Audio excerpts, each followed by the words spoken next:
Na hudbu se pohybují a reagují prostřednictvím vibrací a pocitů. Nenajdete ale mezi nimi jedinou užvaněnou ženskou ani chlapa. Jsou skromní a věci dělají od srdce.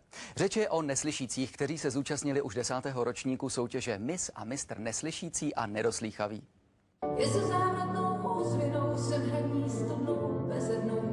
Takto hudbu vnímala polovina ze 400 návštěvníků.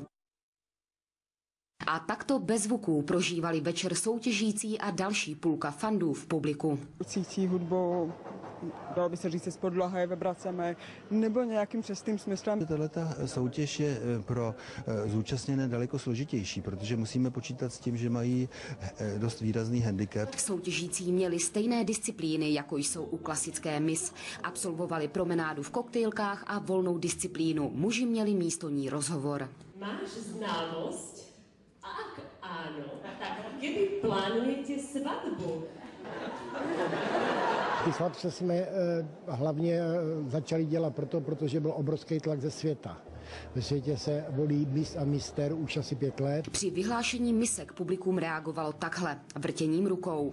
Rozhodně to ale neznamenalo, že s výběrem vítězky nesouhlasí. Právě takto neslyšící tleskají. Lucie Šiková postupuje. Porotům to poděkovat, ale je překvapená, že to vyhrála, protože říkala, že tady jsou lepší holky. Nejpůvabnějšího muže ozdobila místo korunky speciální šála. Vůbec jsem to nečekal. Cítil jsem, že někdo jiný vyhraje. S vyhlášením Miss a mistra ale zdaleka nic neskončilo. Následovala ještě dražba korunek. Z letošní dražby 3 korunek se podařilo získat na dobročinné účely bezmála 30 000 korun.